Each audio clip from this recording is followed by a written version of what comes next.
We all love bad Christmas movies, and we know what makes them bad, but why not look at the glass as half full and discuss the good parts of a bad movie? That's what we're going to do today with He-Man and She-Ra, a Christmas special. Let's find the good parts.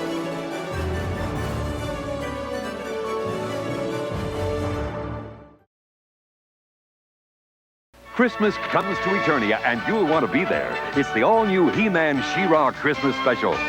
Monday at 3 on Channel 13.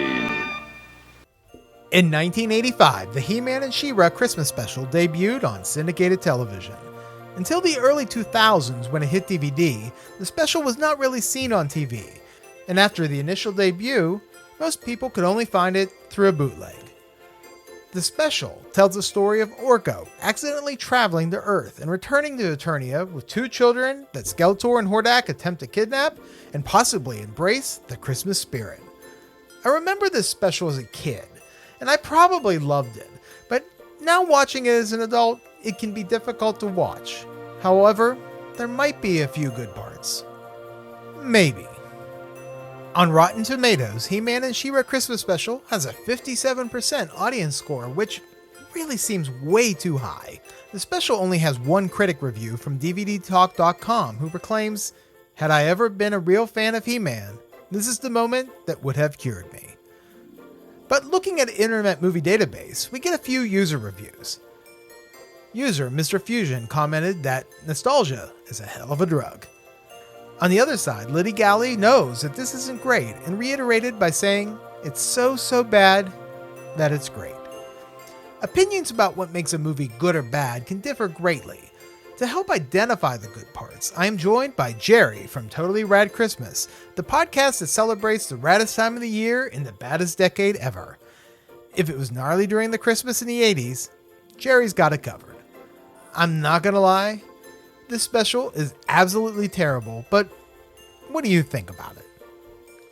So this is one of those where I know it's not good, but oh man, it's great. He-Man was one of my favorite toys and cartoons growing up, and since I love Christmas, I mean, this was a match made in heaven for me. Let's be honest though, the writing feels more like a He-Man episode than a She-Ra one. There we are. Claws to paws. Use the force belts. Don't let him get away with it. Before Filmation really found its Eternian, Etherian groove, those She-Ra episodes as a whole were just written way better than the He-Man ones, and this feels more like He-Man. Now, that said, I really love the special. Thanks for joining, and let's discuss the good parts of He-Man and She-Ra Christmas Special and see if we agree.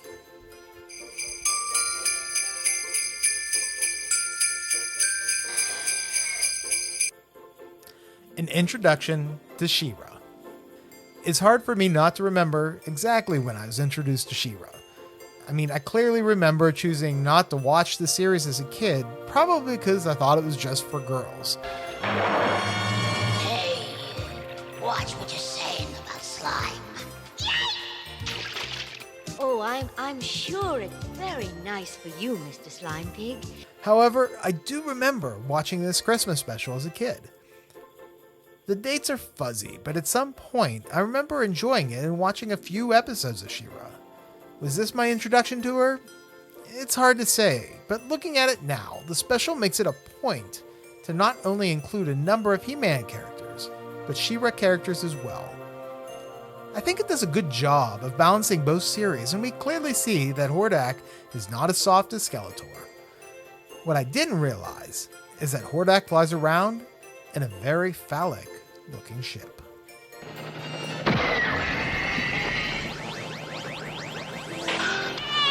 What's going on?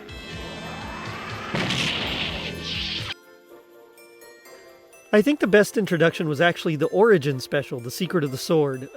However, this was a great substitute if you missed that one. She-Ra's just as strong and brave as He-Man, and is a cunning warrior and diplomat as well. At least, I think. Especially for those unfamiliar with her, it was a fantastic way to get acquainted with her personality and skill set. Mister would know about it. But can you have She-Ra contact her? I think that can be arranged. Looks like we agree that this was a great way to introduce She-Ra to the He-Man crowd.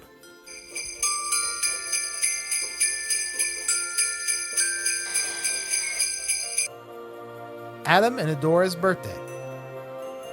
So my channel celebrates the pop culture aspect of Christmas and not really the origin of the holiday.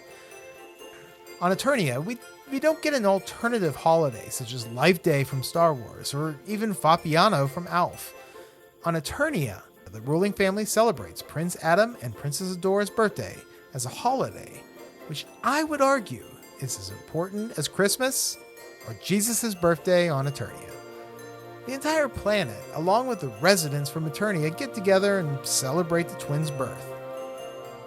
I don't know if I'd say their birthday was as important as Jesus' birthday. It seems like it's not so much an event celebrated by all Eternia, but rather the heroic warriors and princesses of power. I mean, it feels more like a big birthday bash rather than a worldwide event. Almost like Prince William's birthday here on Earth, like a function of state. It makes sense, though, of course, that Jesus' birthday wouldn't be a big thing on Eternia. I'm just not sure I'd say the twins' birthday is as equal in importance. Who's that? By the ancients. Mostly because we don't know if all of Eternia celebrates it or only Eterno City. And we also don't know if any of the actual people celebrate it or if it's just a stately function that they would go to. We don't know, for instance, about Avion or the Mystic Mountains or any of those dwellers there. So I don't know if I'd say it was quite as important as Jesus' birthday. We don't agree on this one. While I believe He-Man is Eternia's Jesus, I will concede it's just a silly argument.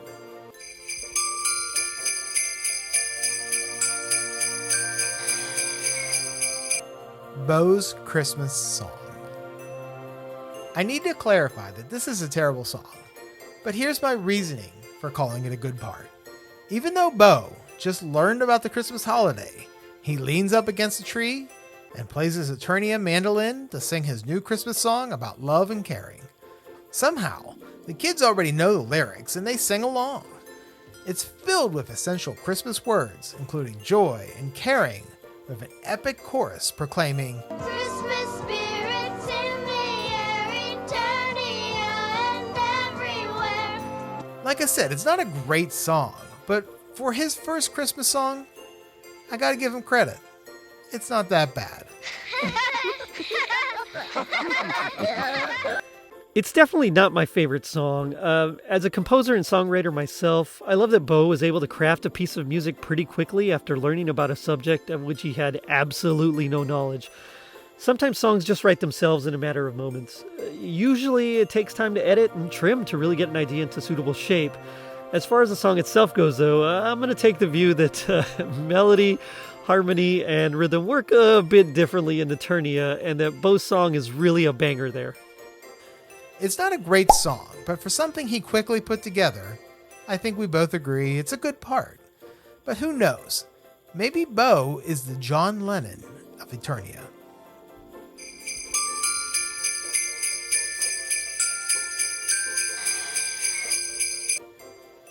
Will Santa deliver presents on Eternia? Before the children hear Man-at-Arms mention it may take a few days to recharge the crystals before he can send them home, they begin to panic. Not because they are on a different planet or that they miss their parents, but because their main concern is that Santa may not be able to find them. But what about Santa? Will he be able to find us? Oh, of course, Alicia. Now, don't worry. While the reaction that the kids are more worried about Santa finding them made me laugh, I found a bit of reality to it.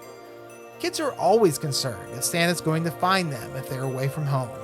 The question is, would Santa find his way to Eternia? This point really hits home. I mean, as much as Christmas isn't about Santa and gifts, that idea pretty much reigns supreme for kids. I mean, Full House even had a whole episode about it where all Stephanie could think about was, presents and Santa. Trust me, Steph. He'll be there Christmas morning. Well, just to make sure, I drew this map for Santa so he can find me. It's got the North Pole. You are here. San Francisco, Stephanie was here. In Colorado, Stephanie will be here Christmas morning. And this is a bird named Tony. Yeah, this one got me, and I agree. It's pretty humorous. As for if Santa delivers to Eternia, I'd say probably not, since they don't have Christmas. Now, having said that, we know, according to the UK comics, which technically is in a different continuity than the Filmation universe, that the Jolly King, also known as a magical toy maker, is a mighty and loyal friend to children, and even has a plum pudding recipe that imbues anyone who partakes of it with a portion of his happiness and generosity of spirit, end quote. I mean, that kind of sounds like Santa to me. No matter what is going on, kids are always worried, but Santa will find them.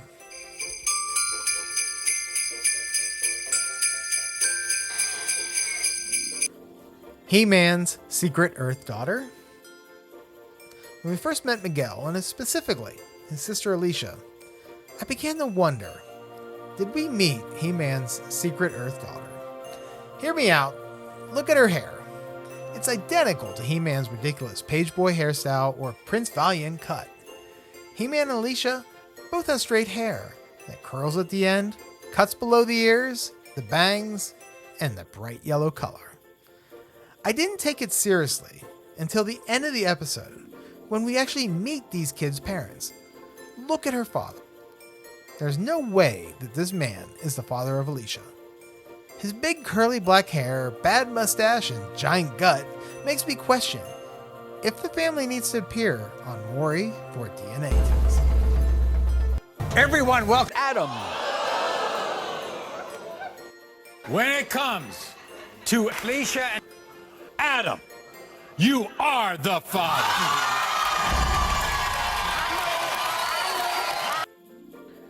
You know, that's a great conspiracy theory, but we know He-Man's got a thing for Tila, and when he's on Etheria, he has a thing for Sweet Pea. I don't really think He-Man used his power in that way with a random Earth woman. Plus, I don't recall him ever being on Earth for long enough periods of time, except for the 87 live-action movie, which, again, is in a totally different continuity. I'll point out that he only needed to be on Earth for a few minutes to get this deed done, but I still believe it, but I also liked both songs, so what do I know?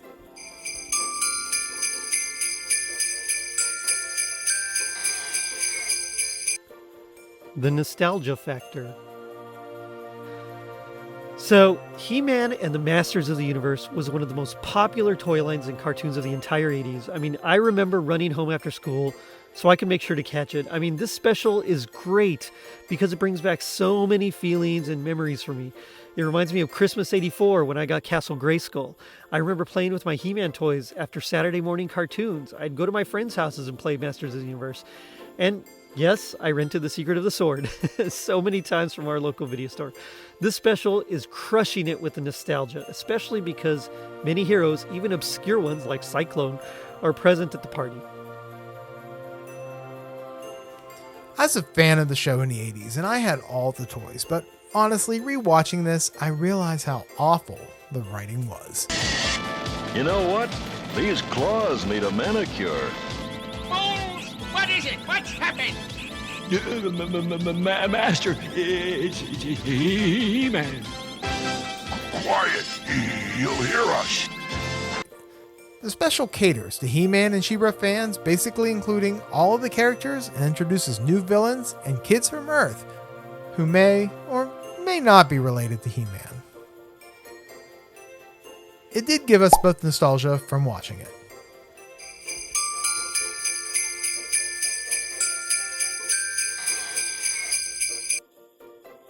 Title sequence with Christmas music. The He-Man theme is so iconic. Even She-Ra's is good. And the Masters of the Universe. I am Adam, Prince of Eternia and defender of the secrets of Castle Grayskull.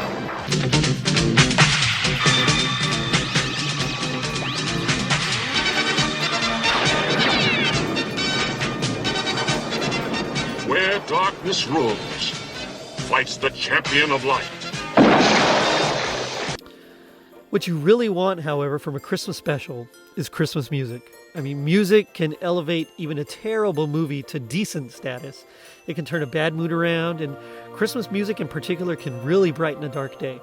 While it's not perfect, I did love how Saban and Levy transitioned from theme to Jingle Bells to theme.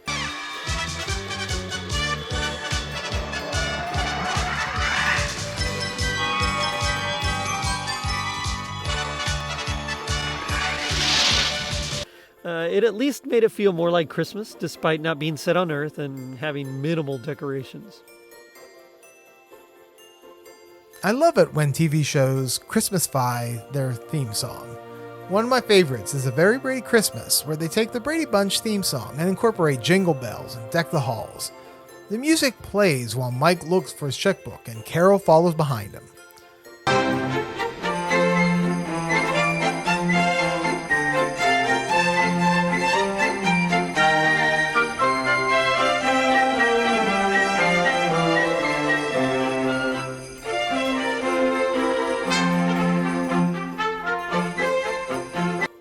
It does feel like they wanted the He-Man and She-Ra Christmas special to feel different than a normal episode.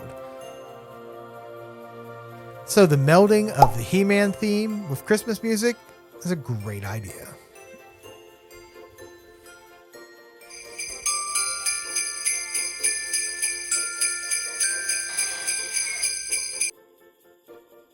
Skeletor's character arc. Okay, so Skeletor legit has an arc in this thing. The Lord of Destruction is so overcome with Christmas spirit that he actually saves the children from Horde Prime. Happening to me, but I must save the children.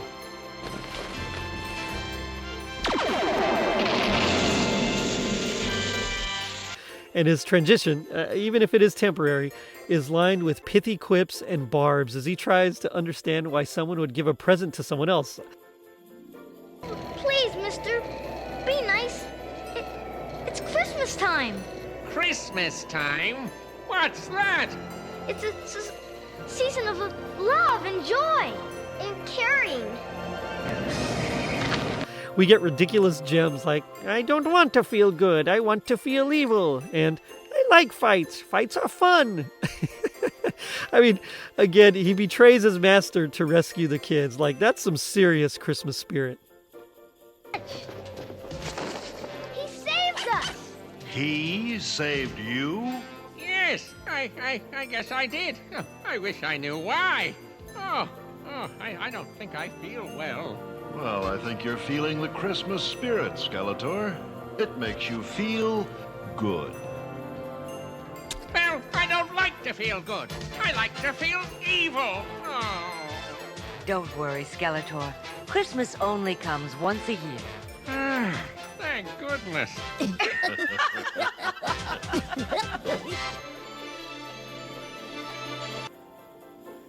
It's definitely an interesting take on how the Christmas spirit affects Skeletor. The problem with Skeletor was that he never was scary or intimidating. I never took him seriously, and this just confirms that Skeletor is a softie. Hordak is a much better villain, and while I found this funny, I have to disagree it's a good part, as it ruins the idea that Skeletor is evil. I want my villain to be an awful person. I think Horde Prime is going to be angry with me. The Alpha and the Omega, death and rebirth, and as you die, so will I be reborn. I can't agree to this. Skeletor was already lame villain after a few seasons, and this just took it a step too far.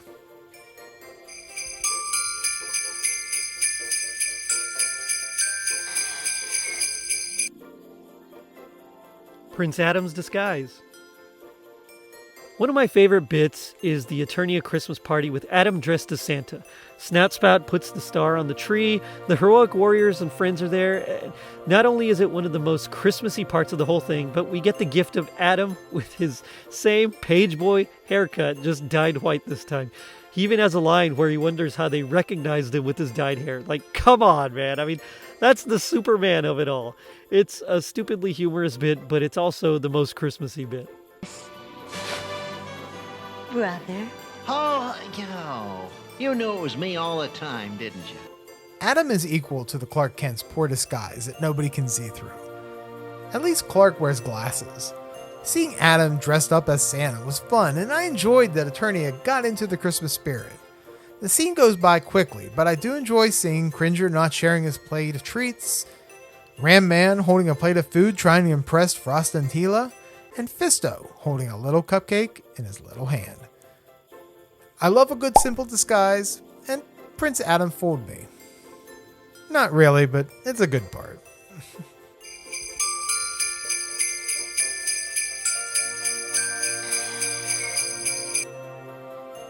The allusion to the Nativity. You know, I said the party was the most Christmassy thing, but I was wrong. We get the actual most Christmassy part close to the beginning when Orco gets a lesson about Santa and gift giving, but most importantly about the Nativity. Now, we only hear the beginning and end of the story because Filmation didn't want to go full Charlie Brown, but it's enough to get kids thinking and musing about the true spirit of Christmas. Angel? Now I'm really getting confused. No, it's not confusing. Not at all. Listen, if you really don't know about Christmas, we'll tell you the whole story. A long, long time ago. The kids do give Orco a lesson about the Nativity, but like most kids, I think it went in Orco's one ear and out the other.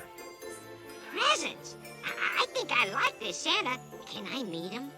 But I'm going to abstain so as not to support either view, because you can never go full Charlie Brown.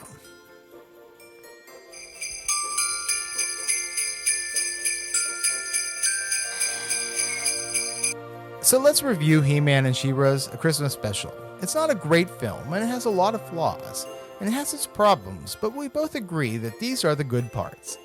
An introduction to She-Ra, Bo's Christmas song, will Santa deliver presents on Eternia, the nostalgia factor, title sequence with Christmas music, and Prince Adam's disguise. What we don't agree is that Adam and Adora's birthday is as important as Jesus. He-Man does not have a secret Earth daughter, although I still believe it, and Skeletor's character arc. And we were split on the allusion to the Nativity. Well, Gerry, I want to really thank you for coming in here. I haven't watched He-Man in years, and it was really great to reminisce about this, even though it's pretty bad. So, Gerry, where can people find you? Again, I'm Gerry D, the host of the Totally Rad Christmas Podcast, all about Christmas in the 80s. And you can check us out on our social media pages, Facebook and Instagram at Totally Rad Christmas, Twitter, or X, I guess, at Rad Christmas, Mastodon at Totally Rad Christmas at mastodon.world, Blue Sky at radchristmas.bsky.social, or our Facebook group, Totally Rad Christmas Mall and Arcade, where you can make your voice known to us as well. Now, don't forget to check out our merch shop on tpublic.com and our super dope website, totallyradchristmas.com. And I really just want to say before I go, thanks for having me. This is fun. It's not a good special. It really isn't. The writing is not great. The acting is okay, mediocre in some spots, but it's amazing. I love this special. So thanks for having me on so I can talk about it. Well, that's what we agree are the good parts of He-Man and She-Ra A Christmas Special.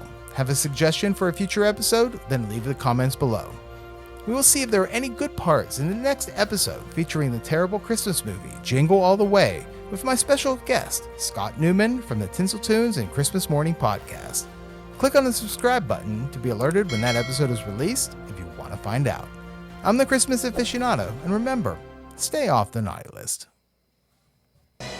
I said move! Move it! Please, mister, be nice. It's Christmas time. Christmas time? What's that? It's a season of love and joy and caring.